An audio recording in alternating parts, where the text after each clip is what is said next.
mereka mengatakan kenapa nggak fundamental? Fundamental semuanya sudah tercermin dengan adanya technical. Itu betul, itu nggak salah. Tapi ingat, itu zaman dulu, bos. Zaman sekarang teori itu nggak akan terjadi lagi.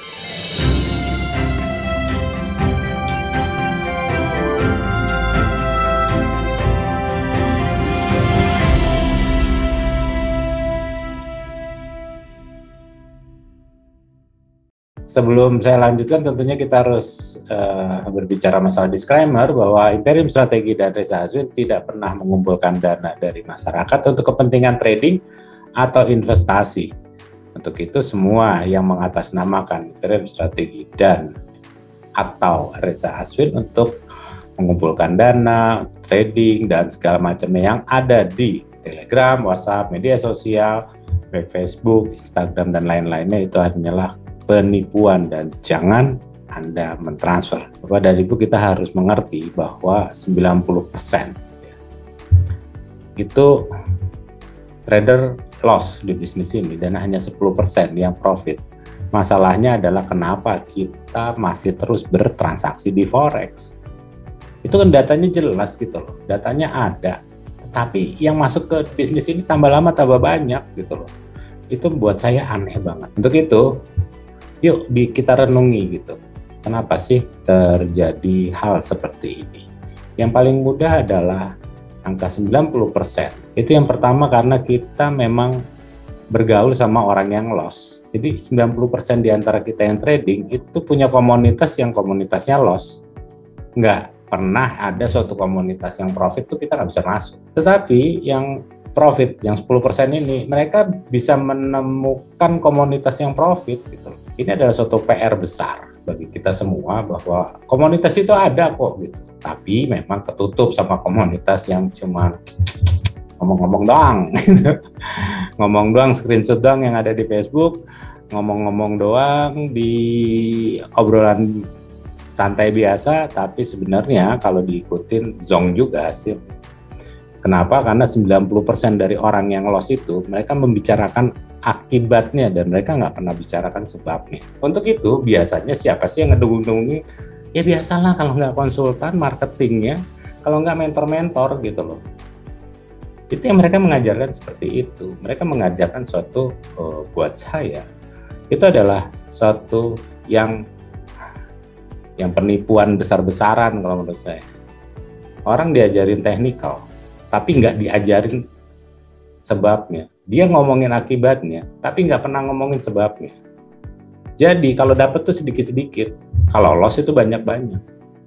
Karena kita nggak pernah tahu harganya akan naik atau akan turun. Itu namanya konsultannya rada-rada stres. Kenapa? Karena konsultan yang baik, mentor yang jago, marketing yang pintar, itu dia bisa mengetahui harga itu naik atau turun ke depan. Kalau nggak tahu, ya lebih baik jangan jadi konsultan, lebih baik jangan jadi mentor. Karena sering kita mendengarkan cerita-cerita orang bahwa harga nggak ada yang tahu pak, dia bisa naik bisa turun, bego aja kalau gue bilang mah. Jadi kalau polanya begini pasti begini, kalau polanya begini pasti begini. Saya cuma mengatakan bos, kalau memang technical itu selalu benar, oke, setiap double bottom itu pasti naik harganya, setiap double top itu harganya pasti turun, setiap terjadi head and shoulder itu terjadi suatu reversal. Apakah itu yang terjadi saat ini? Enggak.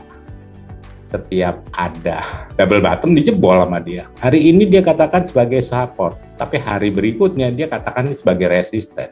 Percaya 100% technical buat saya itu adalah suatu tindakan yang paling bodoh di dunia yang pernah kita lakukan.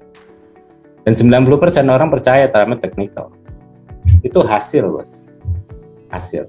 Dan kalau memang teknikalnya dia berjalan dan dia orang yang jago, seharusnya dia sudah tidak berurusan lagi dengan mentradingkan uang Anda.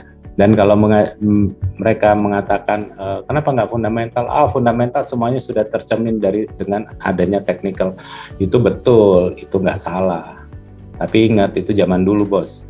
Zaman sekarang teori itu nggak akan terjadi lagi. Kenapa? semua sudah terjadi perubahan. Zaman dulu nggak ada yang namanya COVID, hari ini ada yang namanya COVID. Zaman dulu kalau terjadi krisis ekonomi, likuiditas dinaikkan, otomatis ekonomi akan pulih. Sekarang, likuiditas dinaikkan, ekonomi nggak bisa pulih. Kenapa? Ya karena begitu dibuka, semuanya akan berkumpul kembali dan virus itu menyebar kembali. Sulit kan? Grafiknya akan berbeda kan? Dan konsultan kelas tri mengatakan ya ini terjadi anomali. Bukan anomali lah, emang lo nggak tahu aja harganya mau kemana. Bapak dan Ibu, saya bukan mengatakan bahwa saya lebih tahu tentang masalah harga dan segala macam. Ini sebagai suatu pertimbangan Bapak dan Ibu bahwa Bapak dan Ibu punya pendidikan strata, pendidikan S1, S2, S3. Tapi kenapa harus percaya dengan konsultan Anda yang hanya pendidikannya SMA? Perlu gak saya garis bawahi bahwa trading itu tidak hanya teknikal murni. Kalau dia masih menggunakan teknikal murni, tanya sama dia berapa lama dia sudah menjadi konsultan, berapa lama dia menjadi seorang mentor. Kalau belum di atas 10 tahun, nggak usah percaya lah ya. Kenapa? Belum dapat flightnya, jam terbangnya belum tinggi, kira-kira seperti itu. Dan Ibu tentunya yang terakhir adalah broker ini biasanya jadi masalah gitu. Adalah yang ngomong bahwa broker lu mahal, ada swapnya segala macam gitu ya. Saya kasih tahu bahwa kalau memang swap, spread, komisi itu adalah suatu faktor yang menyebabkan Anda menjadi loss. Harusnya orang yang trading tanpa adanya spread, swap, dan komisi seharusnya dia profitnya banyak. Buktinya yang nggak ada swap, nggak ada komisi, tetap aja kalau saya bilang. MC juga kan, tandanya MC itu bukan dipengaruhi oleh spread, swap, komisi, bukan. Karena metodenya aja, metode yang Anda gunakan itu berulang-ulang. Berulang-ulang. Tapi Anda menginginkan hasil yang berbeda. Udah tahu metode itu dipakai terus sama Anda, loss terus, top up terus, margin call terus, yang paling blow on adalah de-locking, gitu. Punya buy dan punya sell, dan itu kerjaannya konsultan. Kalau konsultan Anda melakukan seperti itu, tujuannya untuk mengamankan equity, Anda withdraw aja uangnya, percaya sama saya, bentar lagi uang Anda akan habis. Jangan pernah Anda bawa ke konsultan lain untuk suruh beresin, karena nggak mungkin beres itu. Karena konsultan yang baru pun nggak lebih hebat daripada Anda. Karena untuk menyelamatkan semua tuh urusannya sama apa? Money management, urusannya sama duit. Tapi kalau Anda biarkan, lockingan itu akan mereka permainkan dan ujung-ujungnya akan hangus. Akan hilang uang Anda, berapapun uang Anda. Begitu Anda kena kata-kata locking atau hedging, siap-siap, ikhlasin aja. Uang itu akan habis. Terus ngomongnya kok gitu banget? Iya, lebih baik sih ngomong di depan seperti ini. Kenapa? Karena begini, sebenarnya yang saya omongin itu semuanya itu adalah kejadian yang pernah terjadi sama saya.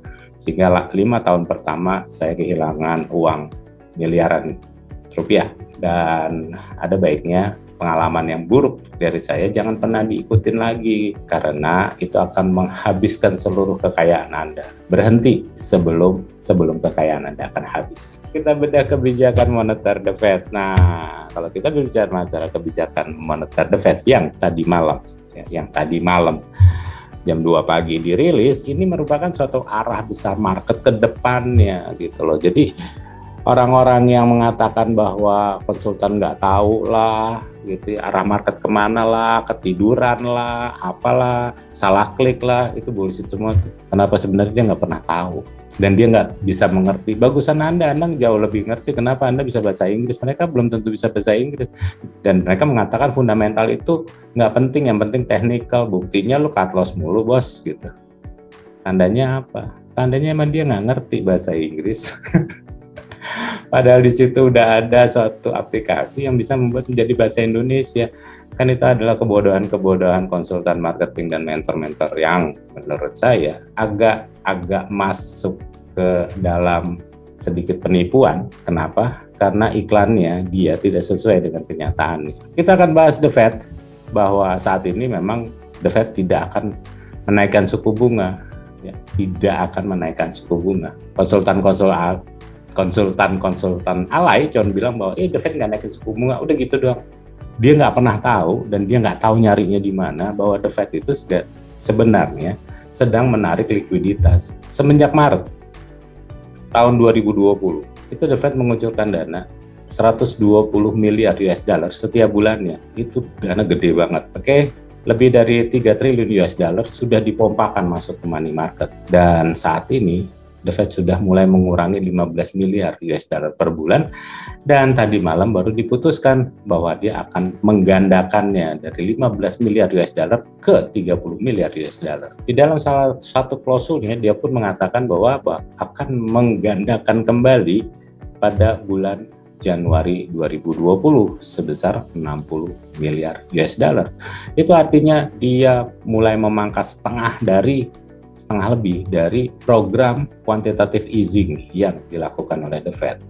Jadi tentunya karena neraca The Fed yang terlalu tinggi, sekitar 8 triliun US dollar. Bapak dan Ibu nggak usah pusing-pusing. Artinya pada saat dia pompakan uang ke pasar, maka US-nya melemah. Dan pada saat dia mulai menarik lagi, US-nya tentunya pasti akan menguat. Nah, permasalahannya agresif nggak sih? Kalau buat saya ini cukup agresif. Kenapa cukup agresif? Karena dia melihat inflasi Amerika Serikat itu cukup signifikan naiknya. 6,8%. Tingkat inflasi itu adalah tingkat inflasi tertinggi yang pernah ada. Lebih dari 39 tahun yang lalu, inflasi ini terlihat, baru sekarang lagi terlihat. Artinya apa? Kenaikannya cukup signifikan. Gara-gara dia pompakan uang terlalu banyak. Nah, untuk itu sudah waktunya untuk menarik. Permasalahannya kalau itu selesai di bulan Maret, mau tidak mau dia akan mempunyai suatu program kenaikan suku bunga. Nah, kalau kita ngomong kenaikan suku bunga, gimana sih proyeksinya? Ini tadi saya dibantuin sama member, sama teman baik saya namanya Adrian. Sama Adrian ke foto ini ada di CNBC, ada di TV ya gitu. Lalu kita lihat di sini bahwa suku bunga akan naik ya 2 sampai 3 kali di tahun 2022, lalu 2 kali di 2023 dan 2 kali di 2024. Anda lihat seperti ini. Kalau kita lihat seperti ini, The Fed akan naikkan suku bunga. Artinya bahwa US dollar akan menguat ke depannya. Lawannya US dollar pasti akan melemah. Tapi risiko sekarang dolarnya melemah ya, gitu ya. Terus goldnya naik. Kalau saya ngelihat sih nggak naik-naik amat ya, biasa-biasa aja. Kecuali Anda memang diajarin sama si konsultan trading pakai 5 menitan atau 1 menitan atau 15 menitan. Bapak dan Ibu, itu trading hanya untuk memperkaya mereka sebenarnya. Mereka akan dapat uang karena Anda masuk dan keluar market dengan volume yang banyak sehingga mereka bisa kaya. Dan seringnya kita masuk di market gara-gara omongan scalping, dapat dikit buang, tapi rugi banyak didiemin. Itu kan teknik-teknik mereka untuk menghabiskan uang Anda. Jadi buat apa Anda percaya sama mereka? Percaya yuk sama analisa sendiri yang ujung-ujungnya biar bagaimanapun The Fed pasti akan menaikkan suku bunga. Kalau sekarang dia lagi turun, ya turunnya koreksi. Tapi di long term ya, kita akan bisa melihat bahwa US akan menguat. Jadi semua yang melawan US dapat dipastikan melemah. Dan yang paling mudah dilihat yang mana? USD Japanese Yen. Kita akan melihat USD Japanese Yen akan kembali naik ke depannya.